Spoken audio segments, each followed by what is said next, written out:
Hello दोस्तों, कैसे हैं आप सब। स्वागत है आप सभी का कॉमिक वर्ल्ड चैनल पर। तो चलिए दोस्तों, शुरू करते हैं पवन कॉमिक्स में चंद्रकांता संतति सीरीज की दूसरे इशू का पहला भाग।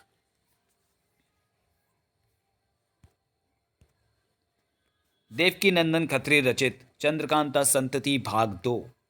प्रिय पाठकगण, चंद्रकांता संतति भाग 1 में आपने पढ़ा कि कमला कुंवर इंद्रजीत तथा तारा सिंह को किशोरी से मिलाने के लिए एक मकान पर ले गई। उस मकान के अंदर कमला तो घुस गई और इंद्रजीत सिंह तथा तारा सिंह को मकान के पीछे की दीवार पर कमंद के सहारे ऊपर छत पर चढ़ जाने का इशारा कर गई। इंद्रजीत सिंह और तारा सिंह मकान के पीछे की ओर चले गए थे। कमला जब मकान के अंदर पहुंची तो अंदर का दरवाज़ा उस समय बंद था। कमला ने अंदर पहुंचकर दरवाज़ा खटखटाया। दरवाज़ा खोलो सखी, खट खट। तभी किशोरी ने खिड़की से झांक कर पूछा, गिनती कहाँ तक पूरी हुई? 50 तक। कमला की आवाज़ सुनकर किशोरी ने कहा, ठहरो, मैं नीचे आकर दरवाज़ा खोलती हूँ। उसके बाद वह दरवाज़ा खोलने के लिए खुशी खुशी नीचे उतर गई। लेकिन दरवाजे पर पहुंचने से पहले ही नीचे अंधेरे में एक मोटे और खूंखार आदमी को देखकर वह जोर से चीख पड़ी, बचाओ। और उसके बाद वह बेहोश हो गई। उसके बेहोश होते ही वह शैतान उसका हाथ पकड़कर एक और खींचकर ले गया। उधर किशोरी की चीख सुनकर उसके साथ वाली युवती अपने हाथ में नंगी तलवार लेकर धड़धड़ाती हुई नीचे पहुंची और अंधेरे में उसे तलाश करने लगी, मगर किशोरी का कहीं पता न चला। इसी घबराहट में नीचे का दरवाज़ा खोलना भी भूल गई। इधर किशोरी को जब होश आया तो उसने अपने आप को मौत के शिकंजे में फंसा पाया। उस समय वह झाड़ियों के बीच जमीन पर पड़ी हुई थी और एक नकाबपोश हाथ में खंजर लिए उसकी छाती पर चढ़ा हुआ था। कौन हो तुम? किशोरी ने सहमते हुए पूछा। तुम्हारी मौत, नकाबपोश ने उत्तर दिया। उधर माधवी और तिलोत्मा उस सन्यासी के वायदे दूसरे दिन आधी रात को कुटिया का दरवाज़ा खोलकर उसके अंदर घुस गईं। तब सन्यासी ने पूछा, कहो माधवी, सब कुशल तो है? कुशल कैसी बाबा, मैं तो अपने किए पर पछता रही हूँ, माधवी ने उत्तर दिया। जब पछताई रही हो तो मेरी बात मान लो। मैं तुमसे वायदा करता हूँ कि राजा वीरेंद्र सिंह से कहकर तुम्हारा राज्य तुम्हें वापस दिलवा दूंगा। बाबा, भीख मांगना माधवी ने नहीं सीखा। मेरा जहाँ तक बस चलेगा मैं अपने दुश्मनों को मार कर ही अपना कलेजा ठंडा करूंगी। इसके लिए चाहे मुझे अपनी जान ही क्यों ना देनी पड़े। ठीक है, मैं तुम्हारी मदद करूंगा, लेकिन मुझे ये बताओ कि मेरे अलावा भी तुम्हारा और कोई मददगार है? कल तक तो नहीं था, लेकिन आज बहुत से बन गए हैं। अब मेरा काम जल्दी हो जाएगा। अच्छा, कौन है वो बहादुर? मेरा भाई भीमसेन। भीमसेन? महाराज शिवदत्त का बेटा? हाँ बाबा, वह अब मेरी पूरी मदद करने को तैयार है, लेकिन फिर भी आपको मेरी मदद करनी होगी बाबा। बताओ बेटी, मुझे क्या करना होगा? सन्यासी ने पूछा। अगर भीम सिंह कल अपना काम नहीं कर पाया तो आपको किसी भी तरह किशोरी से वह मकान खाली कराना होगा। ठीक है, तुम परसों मुझसे मिलना, मैं तुम्हारा काम कर दूंगा। अच्छा बाबा, मैं चलती हूँ। इतना कहकर माधवी अपनी सखी तिलोत्मा के साथ वहाँ से उठकर चली गई। माधवी के चले जाने के बाद वह सन्यासी अपनी कुटिया से बाहर निकला और 2 बार उसने अपने हाथ की ताली बजाई। ताली के बजते ही इधर उधर पेड़ों की ओर से 4-5 आदमी बाहर निकले और उस सन्यासी के पास जाकर खड़े हो गए। तब उनमें से एक व्यक्ति ने पूछा, सब कुशल तो है स्वामी जी? कुशल तो है, फिर भी मैं तुम्हें बता देता हूँ कि कल क्या होगा और हम लोगों को क्या भूमिका निभानी है। इतना कहकर वह सन्यासी उन सभी आदमियों को लेकर कुटी के अंदर चला गया और अंदर से दरवाज़ा बंद कर लिया। कुछ देर बाद जब उस युवती को कमला का ध्यान आया तो उसने जल्दी से दरवाज़ा खोलकर उसे मकान के अंदर बुला लिया। दरवाज़ा खोलने में जो इतनी देर हुई, उसी से कमला समझ गई कि अंदर कुछ गोलमाल है। अतः उसने घर में कदम रखते ही पूछा, इतनी देर कैसे लगा दी दरवाज़ा खोलने में किरण? सब ठीक तो है ना? ठीक कहाँ है कमला बहन? दरवाज़ा खोलने के लिए जब किशोरी नीचे गई तो अचानक चीख मारकर न जाने कहाँ गायब हो गई कि अब तक उसका पता ही नहीं। इतना कहकर किरण ने कमला को सारी बातें बता दी। कमला तब छत पर पहुंची। उसने एक रस्सी के सहारे इंद्रजीत सिंह और तारा सिंह को ऊपर खींच लिया। किशोरी कहाँ है कमला? उसी को तो तलाश करना है कुंवर साहब, अभी अभी वह इस मकान के अंदर से गायब हो गई है। फिर वे सभी परेशान से किशोरी को ढूंढते हुए कोठरी में पहुंचे, जिसकी एक तरफ की दीवार में एक बड़ा सा छेद बना हुआ था। वह देखो, किसी ने इस दीवार में सेंध लगाई है। फिर तो ज़रूर कोई किशोरी को यहाँ से ले उड़ा है। चलो इस छेद से बाहर निकलकर देखते हैं, शायद मिल जाए। और वे उस छेद से निकलकर एक खंडहर में जा पहुंचे। उधर शिवदत्तगढ़ के महाराज शिवदत्त ने अपने बेटे भीम सिंह को अपने पास बुलाया। बेटे भीम, मैं जब तक किशोरी के मरने की खबर नहीं सुन लूँगा, अन्न जल ग्रहण नहीं करूँगा। मेरे लिए क्या आज्ञा है पिताजी? तुम सबसे पहले तो किशोरी का सिर काटकर मेरे पास लाओ। उसके बाद वीरेंद्र सिंह के दोनों पुत्रों को मारकर ही इस महल में घुसना, वरना अपना मुंह कहीं काला कर जाना। जो आज्ञा पिताजी। महाराज शिवदत्त की आज्ञा का पता जब महारानी कलावती को चला तो उसे बड़ा दुख पहुंचा। हे भगवान, ये सब क्या हो रहा है? मेरी तो कुछ समझ में नहीं आ रहा। पिता ही अपनी बेटी का दुश्मन बना हुआ है, इसमें बेचारी किशोरी का क्या कसूर? उसे तो पिता ने ही घर से निकाला था। उसके बाद महारानी कलावती ने अपने पति के लिए एक पत्र लिखा और एक दासी को अंदर बुलाकर उसने वह पत्र उसे दे दिया। यह पत्र महाराज को दे देना, मैं सोने जा रही हूँ, और जब तक मैं स्वयं न उठी मुझे जगाना मत। जो आज्ञा महारानी जी। सेविका के वहां से जाते ही महारानी कलावती ने अपने कमरे का दरवाज़ा अंदर से बंद कर लिया। सुबह जब शिद्दत ने महारानी कलावती के कक्ष का दरवाज़ा तोड़कर अंदर प्रवेश किया तो उस कमरे का दृश्य देखकर महाराज शिवदत्त चीख उठा, नहीं, ये तुमने क्या किया महारानी कलावती? इतनी जल्दी अपने मरने का फैसला कर लिया?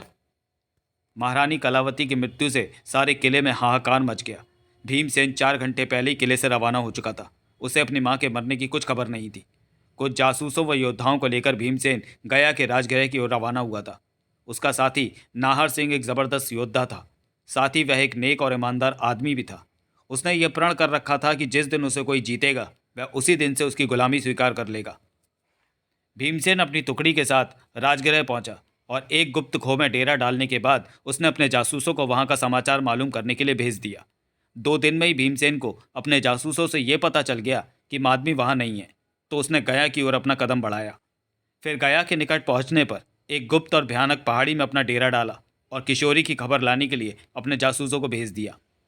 एक दिन इत्तेफाक से भीमसेन के जासूसों की मुलाकात तिलोत्तमा से हो गई और बहुत जल्दी माधवी को भीमसेन के आने की खबर मिल गई। भीमसेन और नाहर सिंह को माधवी ने तुरंत उस मकान में भेज दिया जिसमें किशोरी अपनी 2 सखियों के साथ ठहरी हुई थी। भीमसेन और नाहर सिंह खंडेर की तरफ से मकान की दीवार में सेंध लगाकर अंदर घुस गए और तब नाहर सिंह किशोरी को पकड़कर बाहर खींच लाया। फिर अपने मालिक की आज्ञा से उसने किशोरी को मार डालना चाहा, मगर नाहर सिंह के दिल ने गवाही नहीं दी। अतः वह नकाब पहने भीमसेन के पास पहुंचा और बोला, मालिक, इसके आगे जो कुछ करना है आप ही कीजिए, मैं ये नीच काम नहीं कर सकता। तब खंजर लेकर भीमसेन तुरंत किशोरी की छाती पर जा बैठा, जो पहले से ही दहशत के कारण बेहोश पड़ी हुई थी। भीमसेन ने खंजर उठाकर जो ही किशोरी को मारना चाहा, पीछे से एक सन्यासी ने उसका हाथ पकड़ लिया और उसे उठने के लिए विवश कर दिया। अपने काम में बाधा पड़ती देख भीमसेन क्रोध में पागल हो उठा। उसने सन्यासी पर खंजर से वार कर दिया, लेकिन वह सन्यासी उसका वार बचा गया। उसने तुरंत पलटकर भीमसेन की पीछे से इस तरह से टांग खींची कि वह ज़मीन पर गिर पड़ा। उसके गिरते ही उस सन्यासी ने कहा, जा, मैं तुझे छोड़ता हूँ। अगर अपनी ज़िंदगी की खैर चाहता है तो अभी यहाँ से भाग जा, वरना मैं तुझे जिंदा नहीं छोड़ूंगा। तभी नाहर सिंह झपटकर उस सन्यासी के पास आया और ललकार कर बोला, अगर अपनी बहादुरी पर तुझे इतना ही भरोसा है तो आ मुझसे लड़। मैं समझ गया कि तू कोई सन्यासी नहीं बल्कि कोई धूर्त है। तभी कुंवर इंद्रजीत सिंह तारा सिंह के साथ वहां पहुंचा। कुंवर इंद्रजीत सिंह को देखकर वह सन्यासी तुरंत खंडेर की दीवार फांदकर वहां से गायब हो गया। उधर नाहर सिंह कुंवर इंद्रजीत सिंह से भिड़ गया। इधर तारा सिंह के उछलकर एक लात भीम सिंह की ऐसी जमाई कि वह चारों खाने चित्त जमीन पर जा पड़ा और फिर तारा सिंह ने उसे उठने का मौका नहीं दिया।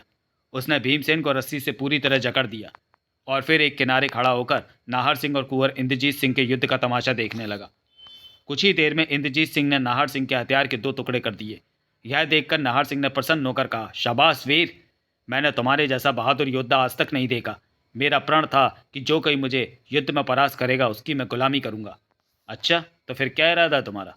इरादा तो नेक है मालिक। आज से आप मेरे मालिक और मैं आपका सेवक। आज्ञा कीजिए। नाहर सिंह ने इंद्रजीत सिंह की गुलामी स्वीकार करते हुए उत्तर दिया, लेकिन तुम हो कौन और तुम्हारे साथ और कौन था? मेरा नाम नाहर सिंह है और मेरे साथ महाराज शिवदत्त का बेटा भीमसेन था। नाहर सिंह ने उत्तर दिया और फिर पूछा, आपने अभी तक अपना परिचय नहीं दिया मालिक, आप कौन हैं? मेरा नाम इंद्रजीत सिंह है और मैं राजा वीरेंद्र सिंह का पुत्र हूँ, इंद्रजीत सिंह ने उत्तर दिया। इंद्रजीत सिंह का नाम सुनते ही नाहर सिंह उसके पैरों में गिर पड़ा। मैं आपके दर्शन पाकर धन्य हो गया। मैं ईश्वर की सौगंध खाकर कहता हूँ कि मैं हमेशा आपके प्रति वफादार रहूँगा। तभी अपने चारों ओर सन्नाटा देखकर इंद्रजीत सिंह हैरान हो उठा। अरे, बाकी के सब लोग कहाँ चले गए? पता नहीं कहाँ गायब हो गए। अभी अभी तो सब यहीं थे। तो चलो उन्हें तलाश करते हैं। चलिए मालिक। और वे दोनों घूम घूम कर उन लोगों को तलाश करने लगे। तभी उन्हें एक पेड़ के नीचे भीमसेन बंधा दिखाई दिया। वह देखिए मालिक, शिवदत्त का बेटा बंधा पड़ा है। दोनों उसके निकट पहुंचे। नाहर सिंह, मेरी मदद करो, मैं अब तुम्हारा गुलाम नहीं हूँ भीमसेन। तब तुम्हें यहाँ किसने बांधा? आपके साथी ने। और वह स्वामी जी कहाँ चले गए? पता नहीं। तभी इंद्रजीत को खंडेर की दीवार फांदकर तारा सिंह आता दिखलाई पड़ा। फिर तुम कहाँ चले गए थे तारा सिंह? किशोरी की तलाश में। क्या हुआ किशोरी को? कुछ लोग भीड़ से बाहर निकले और किशोरी को ज़बरदस्ती उठाकर यहाँ से ले गए। उसके पीछे कमला और किरण भागी तो ये देखकर मैं भी उनकी मदद के लिए उनके पीछे दौड़ पड़ा। मैं जब उस जगह पहुंचा तो वहाँ एक कोने की खिड़की खुली हुई थी। फिर कुछ पता चला? नहीं, वे लोग न जाने कहाँ गायब हो गए। अब आप राजगृह लौट चलिए, विजयपुर इनकी तलाश में जाना होगा। उसके बाद कुंवर इंद्रजीत सिंह, तारा सिंह और नाहर सिंह अपने साथ भीमसेन को लेकर राजगृह पहुंचे। इंद्रजीत सिंह ने सारी घटना अपने छोटे भाई आनंद सिंह को बता दी। उधर एक ऊंची सी पहाड़ी के ऊपर एक आदमी मुंह पर नकाब चढ़ाकर काला लबादा पहने इधर से उधर टहल रहा था। शायद उसे किसी का इंतजार था। तभी एक व्यक्ति को देखकर वह चौंक पड़ा और बोला, तुम लोग आ गए। उसी क्षण उस व्यक्ति ने धीरे से सीटी बजाई। सीटी के बजते ही इधर उधर की चट्टानों की ओट में छिपे 10-12 आदमी बाहर निकल आए। उन्हें देखकर नकाबपोश ने कहा, ये लोग भी यहाँ पहुँचे हैं, अब जल्दी से हमें नीचे उतर जाना चाहिए। उसी समय एक सफ़ेद कपड़े में लिपटी हुई लाश को उठाए कुछ लोग एक दर्रे में घुसे, और जब वे दर्रे के बीच में पहुंचे तो एकाएक उस दर्रे के चारों ओर छिपे हुए कुछ आदमी बाहर निकलकर उन पर टूट पड़े। वे इस हमले से घबरा गए और लाश छोड़कर वहां से भाग खड़े हुए। दुश्मनों को भागता देखकर उन लोगों ने उनका पीछा करना चाहा, मगर नकाबपोश ने उन्हें रोक दिया और कहा, उनका पीछा करने की कोई ज़रूरत नहीं है, हमारा काम निकल गया, लेकिन हमें यह देख लेना चाहिए कि ये किशोरी ही है या कोई और। उसी क्षण एक व्यक्ति ने अपने बटुए में से मोमबत्ती निकालकर जलाई। फिर उस लाश के मुंह से कपड़ा हटाकर देखने के बाद उसने कहा, किशोरी ही है सरदार, तो चलो उठाओ इसे, अब हमारा यहाँ ठहरना उचित नहीं है। नकाबपोश ने उत्तर दिया। किशोरी को उठाकर वे लोग उसी दर्रे की राह से पहाड़ी के पार हो गए। उनके चले जाने के बाद एक चट्टान की ओर से एक सन्यासी बाहर निकला और चारों तरफ शंका से देखता हुआ आप ही आप बुदबुदा उठा, देखा मेरा यहाँ पहुँचना कितना लाभप्रद रहा। मैं उन लोगों को खूब अच्छी तरह पहचानता हूँ जो उन लोगों से लड़कर किशोरी को छुड़ा ले गए हैं, लेकिन वे लोग मुझसे बचकर कहाँ जाएंगे। मेरे लिए तो दोनों ही दुश्मन हैं। खैर, जैसी प्रभु की इच्छा, अब मुझे चलकर दूसरे बाबा जी को ढूंढना चाहिए। उन्होंने भी उसी जगह मुझसे मिलने का वायदा किया था। इतना कहकर वह सन्यासी चारों ओर घूमकर एक सन्यासी को ढूंढने लगा। तभी सामने से एक दूसरा सन्यासी चला आ रहा था। उस सन्यासी को देखते ही वह सन्यासी आगे बढ़ा और बोला, मैं बड़ी देर से आपकी प्रतीक्षा कर रहा था, मैं भी अपना वायदा पूरा करने आया हूँ। इतना कहकर वह ज़ोर से खिलखिला पड़ा और फिर बोला, यदि इस समय कोई देखे तो ज़रूर पागल हो जाए और कहे कि एक ही रंग और शक्ल सूरत के दो बाबा जी कहाँ से पैदा हो गए। अच्छा, अब तुम हमारे पीछे पीछे चले आओ। फिर दोनों सन्यासी एक दिशा की ओर चले गए और थोड़ी ही देर में वहाँ से गायब हो गए। किशोरी की जब आँख खुली तो उसने अपने आप को एक सुंदर पलंग पर लेटे हुए पाया। उसके चारों ओर राजसी लिबास पहने कितनी ही औरतें खड़ी थीं। वे सब औरतें सेविकाएं थीं जो किशोरी की सेवा और देखभाल के लिए तैनात थीं। किशोरी को अपनी ओर आश्चर्य से देखते हुए एक सेविका ने कहा, सावधान, महाराज को लेकर रानी साहिबा पधार रही हैं। तभी महाराज को साथ लिए रानी साहिबा वहाँ पहुँची। किशोरी को भला ये क्या मालूम कि वे दोनों कौन हैं और कहाँ के राजा हैं। फिर भी वह शिष्टाचार वश अपने पलंग से उठ खड़ी हुई। तब राजा और रानी ने प्यार से किशोरी की तरफ देखा।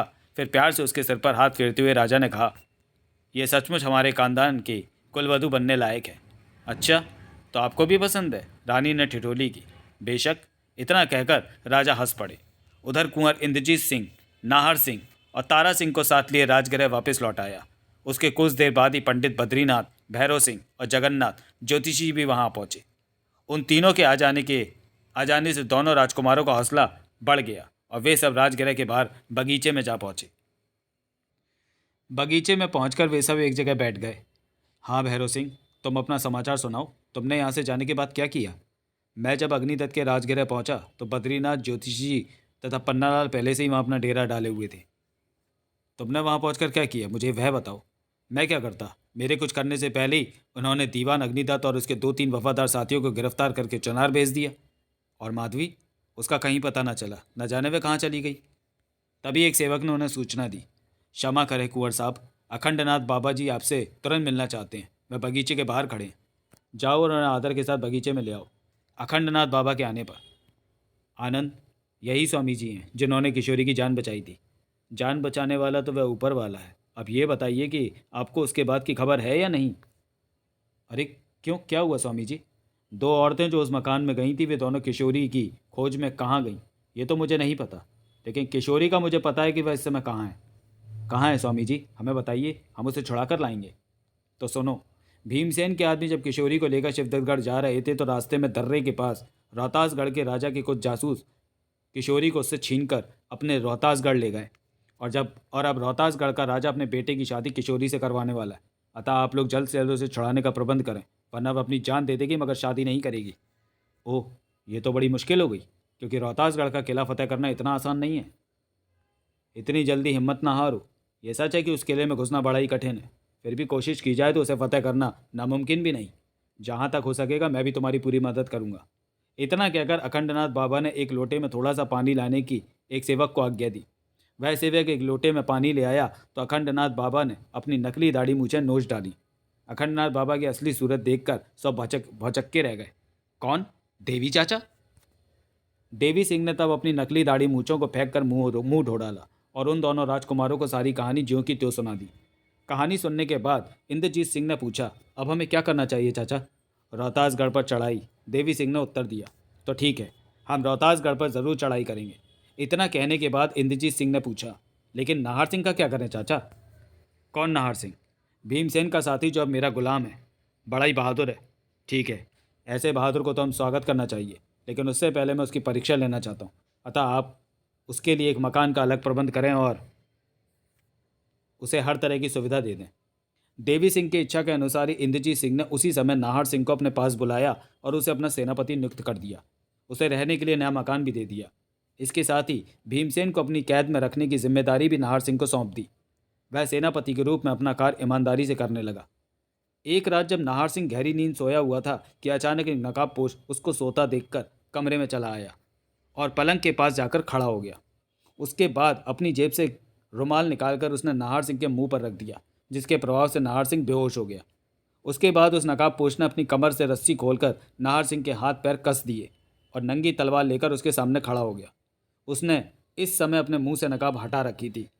कुछ देर बाद जब नाहर सिंह को होश आया तो उसने अपने आप को महाराज शिवदत्त के सामने बेबस खड़ा पाया।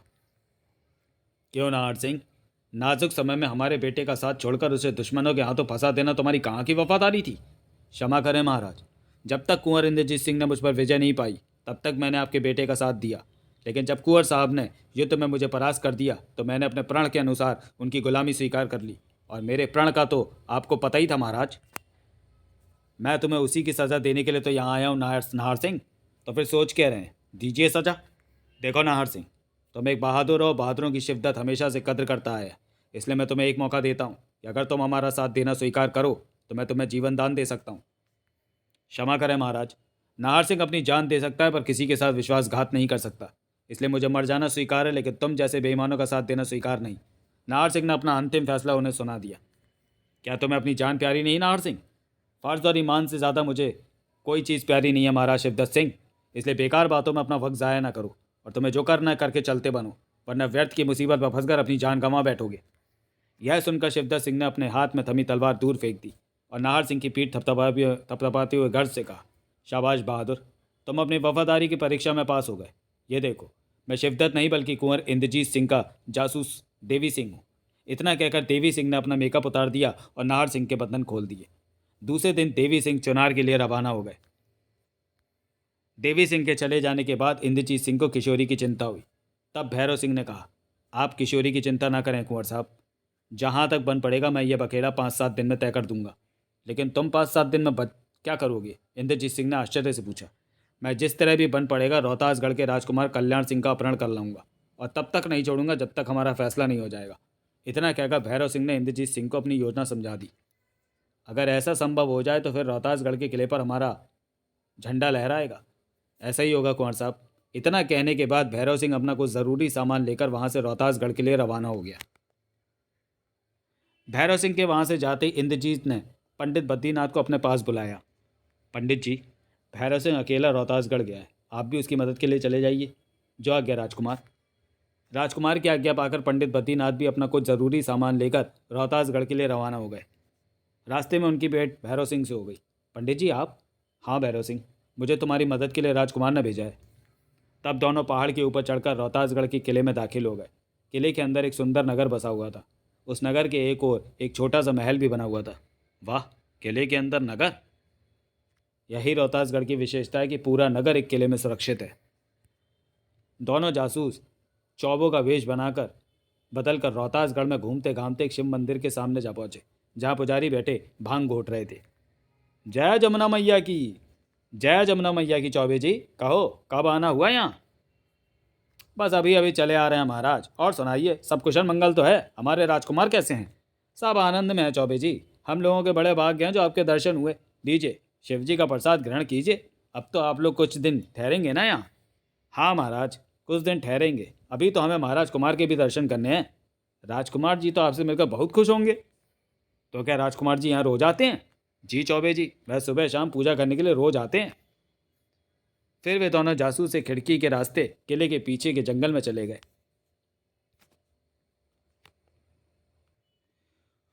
तो चलिए दोस्तों, वीडियो को यहीं समाप्त करते हैं और मिलते हैं चंद्रकांता संतति भाग 2 के दूसरे भाग में अगले वीडियो में। तब तक के लिए धन्यवाद।